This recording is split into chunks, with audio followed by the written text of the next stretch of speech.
So now we're to part 4 of chapter 13, which is the fourth video, but we're starting the final portion of the chapter. So far we've done the background conceptual stuff, which were the first two videos. And then the third video was the concentration unit section. And then the end videos are going to be about the colligative properties, which is where we're going to put it all together because this whole chapter is about solutions, which we've talked about conceptually. We've looked at concentrations, but then what is different about solutions when they have different concentrations other than their fancy concentration number? Well, the answer to that are their colligative properties. So colligative properties are properties, so just characteristics of a solution that that change depending on the concentration of the solution. So if I've made a solution of sugar water and it has 0.2 molarity, and then I made another solution of sugar water and it has a 2 molarity, we would see different values for their colligative properties. And even more specifically, with colligative properties, the concentration number is the most important part. I don't really care that sugar was the solute. So it doesn't depend on the type of solute, like what the chemical is, that's the solute. What matters is the quantity, the concentration, the number, okay? And that is what changes what the answer will be for these 4 colligative properties that we're going to talk about. Okay, so our 4 colligative properties, we're going to talk through each of them, both conceptually and then mathematically, being able to predict what the value would be for these 4. So vapor pressure is the first one. So vapor pressure, when we're dealing with a liquid that is volatile, which we're going to see that definition here in a second, a volatile liquid means it evaporates. So it'll evaporate even when it's lower than the boiling point. So like if you have a cup of water and you fill it up and you set it on the counter and you leave it alone for a couple of days, when you come back and look at it, there's going to be less liquid water in there than there was, especially if we're talking in the winter, the water evaporates, not like if we're inside and everything's room temperature, just because the air has less water vapor. That's why people use humidifiers in the winter, because your skin gets dry because the water evaporates. I'm getting off topic. Okay, so vapor pressure is, you've got a liquid that evaporates. Okay, the vapor pressure is the amount of it that evaporates. The pressure value in the unit atmospheres or millimeters of mercury or torr or psi or whatever of the liquid that became a gas above its own liquid. So if I got my cup of water and some of the water evaporates, the vapor pressure would be the amount of water that's in the gas form above the liquid. Okay. Boiling point. Well, it's boiling point. It's what temperature it boils. The melting point, that's also a colligative property. And then it's osmotic pressure. We will define that as well as calculate it when we get there. So it turns out that when you have a solution of higher concentration, and we're going to talk more conceptually about this here in a minute, the vapor pressure lowers. I'm just going to give us, that's what vapor pressure lowering is telling you, is that the higher the concentration, the lower the number we would see for the vapor pressure. So 2 different solutions of different concentrations will have different vapor pressures. Oops. And the one with the higher concentration will have the lower vapor pressure. Well, for boiling point, it says boiling point elevation. So that means the higher the concentration, the higher the boiling point. So if I have 2 solutions and they have different concentrations, the stronger solution, the one with the bigger molarity or molality or mass percent or whatever concentration unit we're talking about, is going to have the bigger boiling point. It says melting point depression. So the higher the concentration, the lower the melting point. And then I guess osmotic pressure, it doesn't say anything, but it's the higher the concentration, the higher the osmotic pressure. Now I'm going to explain why for all of these, but this is just our guidelines on how these change. So we're going to hit vapor pressure first. We're going to go in the order of this. So vapor pressure first, we've got some vocab terms. Volatile, as I just mentioned, it's something that has a vapor pressure, which means it evaporates. It evaporates before it boils. So like acetone evaporates, but something like copper metal does not. You have a chunk of copper metal and it sits there. Well, it's not going to go, the copper atoms are not going to become a gas just sitting there at room temperature. So things like sugar are non-volatile. They do not have a measurable vapor pressure, which means they don't evaporate. So sugar doesn't, salt doesn't. You can't say that no solids are volatile, like that all solids are non-volatile, because there are some that are. So solid carbon dioxide sublimes into a gas. Solid iodine sublimes into a gas, but for the most part, most of the solids you interact with are non-volatile, and liquids, many liquids are volatile. Gasoline is very volatile. Gasoline, if you let it sit out, like that's why we keep them in those little red enclosed containers where there's nothing in there, it evaporates really quickly. And this does change based on temperature. The higher the temperature, the more it evaporates. But if it's something is volatile, it evaporates. Just the fact that it evaporates, period, makes it volatile. Okay, so I mentioned before, the higher the concentration of a solution, we see a lower vapor pressure. And that's all because of the beautiful intermolecular forces that we've talked about. So in this picture, the beaker on the left that says solvent alone. So the purpley blue atoms are the solvent. Okay, so down here, that's where it's the liquid. So the atoms are close together, they're smushed. And then above it, it's supposed to be the gas. Now, they should be further apart than that, but that's fine. So we could measure the pressure of that gas. Okay, so this one is not even a solution. So it has basically a zero concentration, right? It's not a mixture.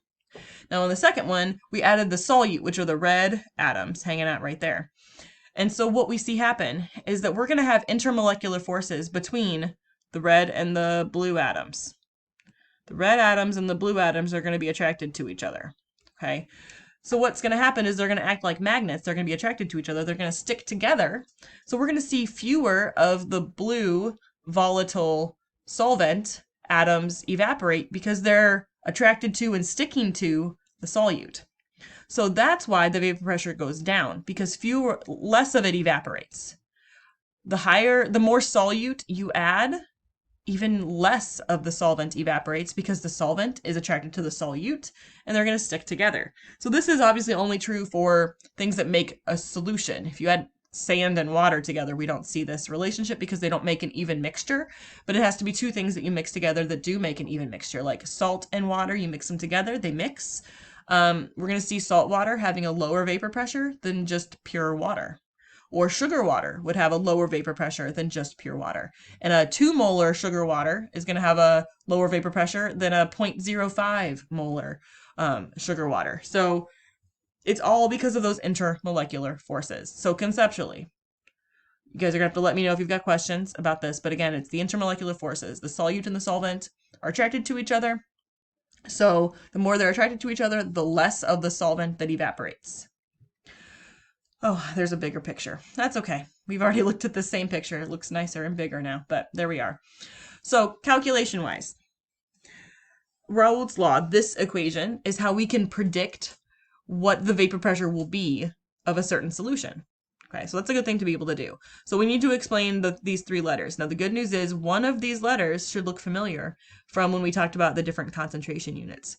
X, capital letter X with a subscript A, that represents mole fraction. Okay, now A, we see a subscript A underneath all of these letters. That's going to be talking about the chemical that evaporates. That's the volatile chemical. So you've got a mixture of 2 things. If one of them is non-volatile and one of them is volatile, then this equation, we're doing the calculation for the volatile one, which means we have to do the mole fraction for the volatile chemical. That's why it's important for you to actually write the chemical formula in the spot where the A's are in this equation, because you want to make sure you do the correct calculation. Because mole fraction, it can be any chemical that you calculate the mole fraction for. Well, we need to specifically calculate it for the chemical the question is asking about. So A is the solvent, which is the volatile one. Okay. PA is the pressure of A on top of the mixture. Okay. And then XA is the mole fraction of whatever A is. And then P degree sign A, it says the normal vapor pressure of A at that temperature. So this one is in the mixture, the one without the degree sign. And this one is when it's pure, when it's by itself. So P degree sign A. Well, what's the pressure of that substance by itself? And then P with no degree sign A, what's the pressure above that mixture of the solution I'm specifically talking about right now? Okay. Now, in these problems, the solvent is going to be the volatile one. Okay, for the most part, it'll be like sugar and water. Well, sugar is not volatile, but water is. So I would need to calculate the mole fraction of water. I would need to know the pure pressure of water, and then I could calculate the pressure of water above the sugar water. Okay, so let's try one of these. In terms of, I'm backtracking, sorry. Mole fraction, which was the moles of A over total moles. If you remember from when we talked about this one, this is unitless. Okay, it's just a decimal, 0.25 or whatever it is. So unit-wise, the pressures are going to be the only one that have units.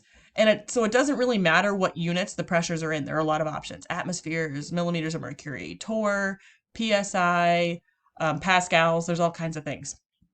It doesn't matter as long as the two pressures have the same unit.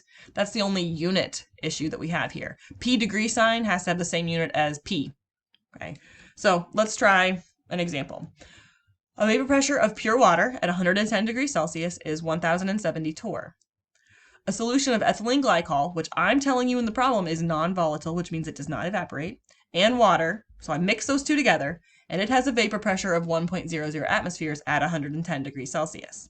Using Raoult's law, we need to calculate the mole fraction of ethylene glycol in this solution. So I was given a temperature and two pressures, and we're supposed to be solving for the mole fraction. Well, number one, this question calls out Raoult's law. Okay, so it says that. But just when we're talking about vapor pressure and the fact that we have one non-volatile and one volatile, so I know water is volatile. It doesn't say that word, but the fact that it has a vapor pressure, that tells me that this is volatile. Only volatile things will have a vapor pressure. So using Raoult's law, I'm substituting water in for A. Okay, so that's my equation. I'm solving for the X. I was given 1070 torr and I was given 1.00 atmospheres. Now, before I go plug them in, the issue that I have is that these are different units. So I have given you in the problem, just like I would if this was a test question, the unit factor to convert back and forth between atmospheres and torr. At the end of the day, it doesn't matter which one you choose. Okay, but you need to convert one of these to a different unit. So you could take 1070 torr and convert it to atmospheres, so that way they're both in atmospheres. Or you can take atmospheres and convert it to torr, so they're both in torr. I don't care. It does not matter, but you cannot plug in one number into the equation in atmospheres and a different number in torr. So my first job is going to be convert the pressures so they're in the same unit. I chose to go with converting everything to atmospheres. You could have chosen to convert everything into torr. It really doesn't matter. So I converted 1070 torr into 1.4, it would be 1.41, but I don't want to round yet. So what I want to do is I want to label that as, which pressure is that? Is that the pressure degree sign or the pressure without the degree sign? Well, when I read that question, the vapor pressure of pure water is that, so that is my degree sign pressure, which means 1.00 atmospheres is my non-degree sign pressure, because that is the pressure when water and ethylene glycol are mixed, which is the mixture. So this is the mixture, and the one with the degree sign is the pure. So all I need to do is plug those numbers in to the equation. So that's what I did here. I put 1.00 atmospheres in for P, 1.40, I kept the whole number in my calculator, put it in for P degree sign, and then I can just solve for X. So divide both sides by 1.407895. Okay, so this is what I got. So what do we think? Are we done? Let's go double check the question really quick. It says, what is the mole fraction, which is X, of ethylene glycol in this solution? So 0.710. Isn't that the mole fraction of water? That's awesome, but they're asking about ethylene glycol. I'm like, dude, what am I supposed to do here? The equation is about water because the pressures are water.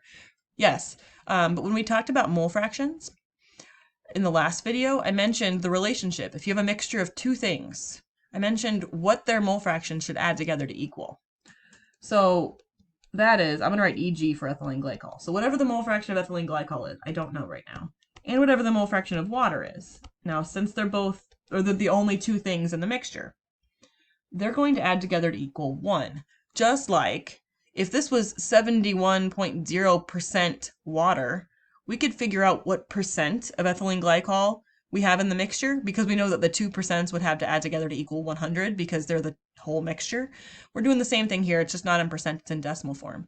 So to solve for the mole fraction of ethylene glycol, I'm going to substitute this in here.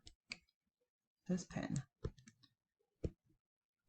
And then just solve for the other mole fraction. So I get 0.290 is the mole fraction for ethylene glycol.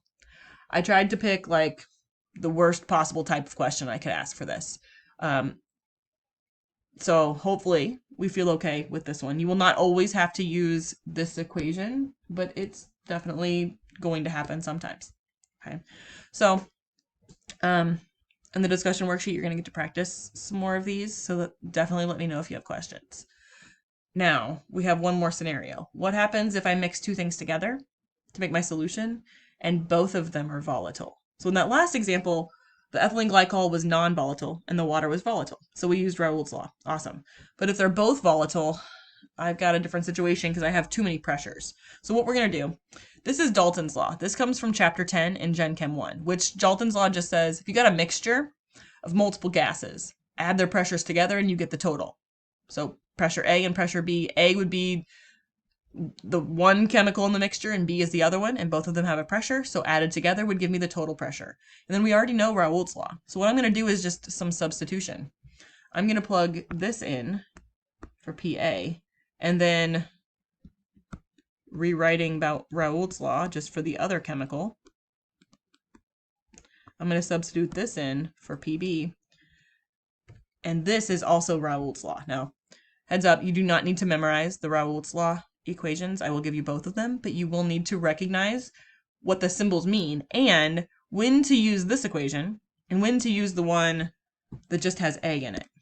Okay, so to use this one, A and B both have to be volatile. And so we're going to do an example of that, and I'll hopefully help talk you through how to know that both of them are volatile. So let's try this. At 20 degrees Celsius, oh, and there's always going to be a temperature because pressures change based on temperature. The temperature is not part of the mathematical equation, but it's always going to be given because those pressures are only true at that temperature. Okay, so backtracking. At 20 degrees Celsius, the vapor pressure of benzene is 75 torr. The fact that benzene has a vapor pressure tells me that it is volatile. So it has a pressure of 75 torr. And the vapor pressure of toluene is 22 torr. So the fact that toluene has a vapor pressure tells me that it is also volatile. Before reading any further, the fact that it uses the term vapor pressure and that it tells me the pressure of two different chemicals lets me know vapor pressure means these Raoult's law things, and both of them are volatile. I have pressures for both chemicals. Oops, not plus, or not equals, plus. I know I need the combined. I know it says at the top with two volatile chemicals, but the questions aren't always going to be labeled. So I know I need that equation before I read any further. Assuming that benzene and toluene form an ideal solution. What I'm telling you there is they don't react. You don't know these two chemicals, so you don't know that. So I'm trying to make sure that's very clear that they don't react. We're supposed to find the mole fractions for benzene and for toluene when the solution, when the mixture, the total, has a vapor pressure of 35 torr. Okay, so what I did here was I just took the Raoult's law with both chemicals, but just substituted in there, instead of A and B, I put in benzene and toluene. So we've got three pressures is what we have. So 35 torr is the solution. So that's going to be P total. 75 torr, that says the vapor pressure of benzene. So that's going to be P degree sign benzene. And this number is going to be P degree sign toluene. So what I did next was just substituted those three numbers in. Okay. So we have two unknowns. That's kind of our problem here. Is this equation looks beautiful. All the pressures are in the same unit. If they'd all been in atmospheres, that's wonderful. If they'd all been in millimeters of mercury, that's wonderful. They're all in torr, so I didn't have to convert units this time. So I need to solve for the mole fraction of benzene and the mole fraction of toluene. And they're not going to be the same number because we don't know that they're the same number. So these are two unknowns. What I don't want you to get excited about is say, oh, well, this one's X and this one's X, so I can combine like terms. They're not the same. They have different subscripts. So these are two different things. If this makes you confused, write X and Y. because these are two different variables. But the issue is if I have one equation and I have two unknowns, I can't solve for that. You have to have, if you have two unknowns, you have to have two equations. And we have to use substitution. So remember our lovely statement about if I have two chemicals in a solution, what their mole fractions are going to add together to equal? I can use that relationship. So I just rewrote the same equation. That's the same equation. Okay, but what I'm adding here is that I know that the mole fraction of benzene and the mole fraction of toluene are going to add together to equal 1. So what I did from here to here was just rearrange the same equation. I rearranged the equation so the mole fraction of toluene is by itself, and then I have 1 minus the mole fraction of benzene there. So what I'm going to do here is this real fancy thing called substitution. I'm just going to take this and write that in place of the mole fraction of C7H8. That's what just happened. I'm going to erase my circle and make it smaller. Okay.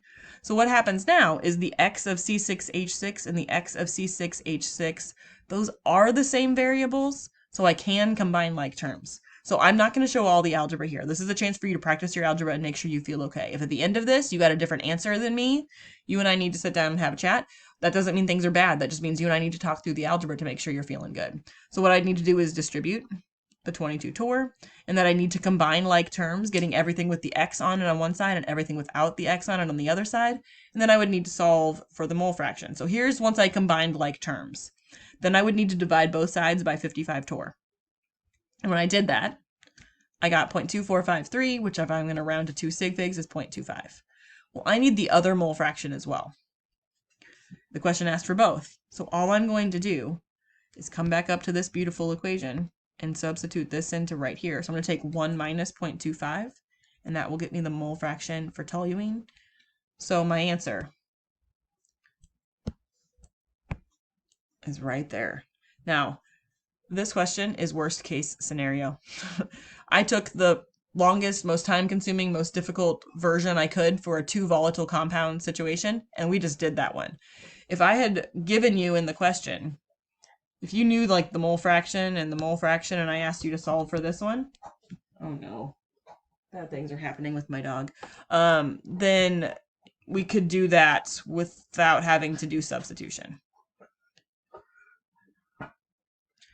So you're going to practice these types of problems, these vapor pressure problems in the worksheet and on mastering, and just let me know if you have questions. Again, the key words here, you're looking for vapor pressure. That's telling you it's a Raoult's law type of problem. And then you need to count how many volatile chemicals there are, because there are 2 different versions of our equation. So moving forward, before we can get to the other 3 colligative properties, we have to talk about the Van't Hoff factor. It was not something that was much of a factor in our vapor pressure problems, but it will definitely be a factor in the other 3. So I mentioned that colligative properties are properties whose values change based on the concentration of the solution. So that means back in Gen Chem 1, you learned about strong electrolytes, weak electrolytes, and non-electrolytes. And electrolytes, when they form a solution, they dissociate into their ions. So with colligative properties, I don't care what they are, solutes. I care how many of them there are. So that means electrolytes, when they dissolve, they break into multiple ions. We have to take that into consideration. So when we look at their concentration, we have to look at the concentration of the ions, not just the molecule, because strong electrolytes don't stay as molecules. They dissociate into ions. So this is an example of sodium chloride. Okay, and when it dissolves in water, it breaks into the sodium and the chloride. Well, this is an example of methanol. When it dissolves in water, it stays together. Okay, so we have to figure out, well, how do I address the differences? Like when sodium chloride dissolves, it breaks into 2 pieces, or when it mixes with water. When methanol mixes with water, it stays as 1 piece. Well, we have to take that into consideration, and that's what the Van't Hoff factor is a way to take into consideration that strong electrolytes break apart into ions, and we need to count how many ions it breaks apart into. So that's literally all the Van't Hoff factor is. How many pieces does it break into? So I've got 3 example compounds. So for us, the strong electrolytes are going to be, I'm going to back up here. The strong electrolytes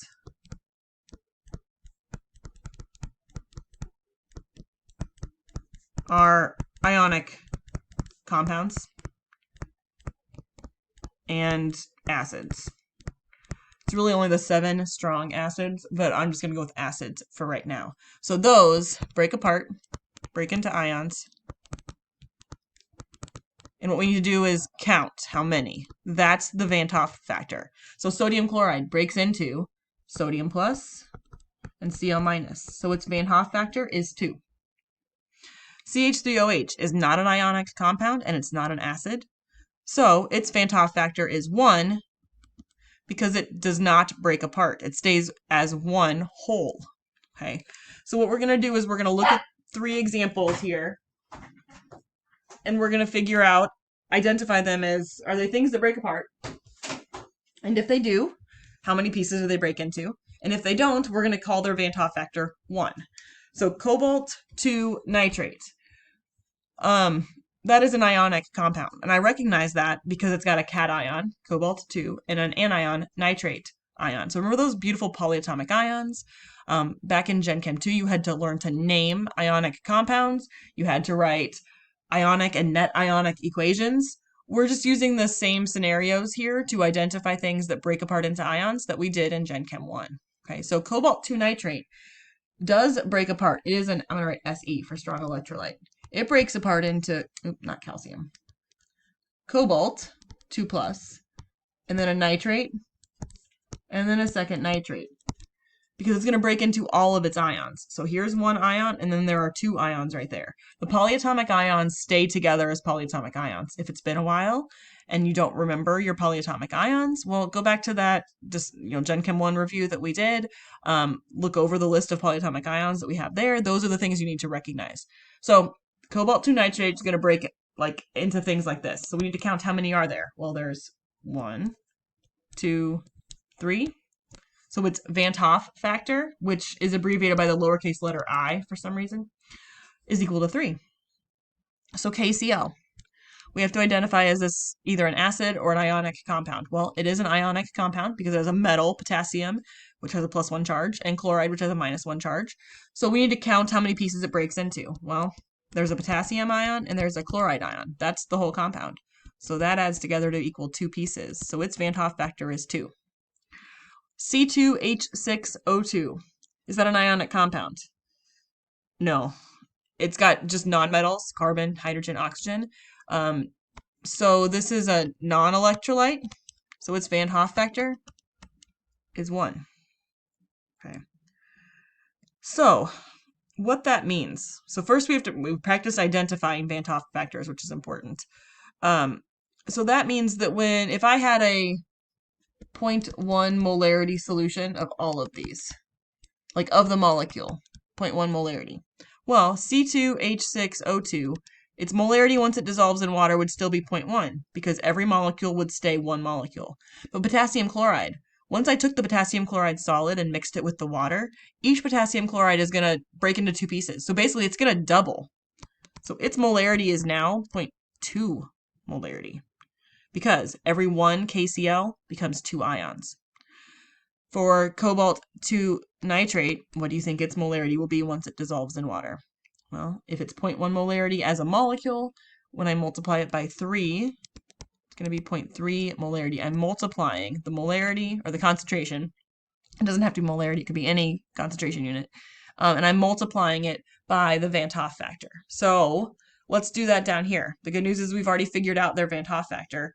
But if I have 1 mole of cobalt 2 nitrate, how many moles of pieces of ions will I have? Well, our Van 't Hoff factor is 3. So that would give me 3 moles. Okay. I have 2 moles of KCl. Well, its Van 't Hoff factor is 2. So I'm going to take the 2 moles times the Van 't Hoff factor, and I get 4 moles. And then I have 3 moles of ethylene glycol, whose Van 't Hoff factor was 1. So I'm going to take the 3 moles times the 1, and I get 3 moles. Now the question asks, which of the following solutes will produce the largest increase in boiling point of these 3? Well, what I said at the beginning, so the higher the concentration, the higher the boiling point. I wrote this next to I guess it was probably the second slide, maybe third, about boiling point. So which one will have the highest concentration? Well, they're all in 1 kilogram of water, so the one that has the most moles will have the highest concentration. So that would be this one. So this 2 moles of KCl is going to have a higher boiling point than 3 moles of ethylene glycol, which you might not immediately recognize unless we took into account this Van 't Hoff factor. So with all of our future collutive properties, we're going to have to account for the Van 't Hoff factor. So again, 1 molarity solution of sodium chloride versus a 1 molarity solution of methanol, the sodium chloride is going to have a bigger boiling point because it has a Van 't Hoff factor of 2, and the methanol has a Van 't Hoff factor of 1. This is the methanol. Okay, so we're going to talk about this more when we look at freezing, boiling point, freezing point, and osmotic pressure. But the Van 't Hoff factor is pretty much telling us that if we want to change the boiling point or the melting point or the osmotic pressure of something, not all chemicals are created equal. It would do more good to dissolve magnesium chloride than sodium chloride in water if my goal is to raise the boiling point, because magnesium chloride has a Van 't Hoff factor of 3 and sodium chloride has a Van 't Hoff factor of 2. So that way, that one is more efficient. You get a bigger bang for your buck. That's why in the winter, and we're going to talk about this in the next video, but in the winter, when they salt the roads, we're trying to decrease the freezing point. That's the purpose of that. They use magnesium chloride more often than they do like sodium chloride. They just call it salt because they're ionic salts, but they're not all the same. And if you've ever bought sidewalk, like the salt to put on like your sidewalk, the big bags of that, you usually have a couple options, and one of them is magnesium, or it's either magnesium chloride, there's sometimes calcium chloride, because it does a better job. Okay. So we'll talk about the rest of the colligative properties in our next video. Oh, I lied. There's one more thing we have to talk about with the Van 't Hoff factor. So for us, we're going to say the Van 't Hoff factor is a whole number, right? It breaks into 2 pieces. It breaks into 3 pieces. It breaks into 4 pieces. In reality, if we were to try to measure this, like this would be the unknown, I would not get a perfect whole number every time. So like sodium chloride, we've already said that its Van 't Hoff factor is 2. Potassium sulfate, it has a Van 't Hoff factor of 3. A potassium, a second potassium, and then a sulfate. And then magnesium sulfate is going to have a Van 't Hoff factor of 2 because it breaks into magnesium and sulfate. So in this chart, the limiting value is the thing we'd predict. Sucrose is sugar. It is a Van 't Hoff factor of 1. It doesn't break apart. And what it's doing is, on this chart, they're telling us what the values they got when they tried to measure it. Okay, well, sodium chloride is supposed to be 2. Well, this time, in a 0.001 molality solution, they got 1.97. Yeah, that's like really close to 2. Okay. In a 0.01 molality solution, so 10 times stronger, they got 1.94. That's still close to 2, but it now rounds to 1.9 instead of 2, so we're getting further away. Once I have a 0.1 molality solution, it's 1.87, which is getting even further away from 2. It's supposed to be 2. It's not 2. Well, what happens is when the sodium ion and the chloride ion break apart, NaCl breaks apart, okay, and they're floating around in the water, they dissociate. They are not together anymore. But if the sodium ion and the chloride ion get close enough together, remember, opposites attract. They're still going to be attracted to each other, and so they will, for a minute, go back into, instead of Na plus and Cl minus, they'll become NaCl, and they'll stick together, and they'll just be one piece, which is why the real-life Van 't Hoff factor isn't as perfect. And the reason why it changed from here to here to here, where it went down, well, this is getting more concentrated. So it's more likely that the 2 ions are going to run into each other because it's more crowded. There's more sodiums and chlorides, so they're going to bounce across each other more often. Now, if you look at potassium sulfate, it's supposed to be 3. Well, it starts at 2.8, then it goes down to 2.7, then it goes down to 2.3. It changed a lot. Just because, well, for one thing, is sulfate's a really bulky, big ion, so it's going to run into more things. And just the bigger the Van 't Hoff factor, the more it deviates. Magnesium sulfate, we also see a very big deviation here, where it's going to continue to get smaller as the concentration gets bigger. But again, part of our issue is that these 2 ions are really big ions, so they're going to run into each other more often because they're big and bulky. Okay, so as far as we're concerned, you're going to identify the Van Hoff factor as a whole number, like we did here and here, okay? Unless in the question I tell you that that's the thing you're supposed to be solving for, in which case you'll solve for it and get whatever number you get. Okay, so know that we're kind of oversimplifying things by using a whole number, but without a table like this in front of me all the time, that's the best I can do.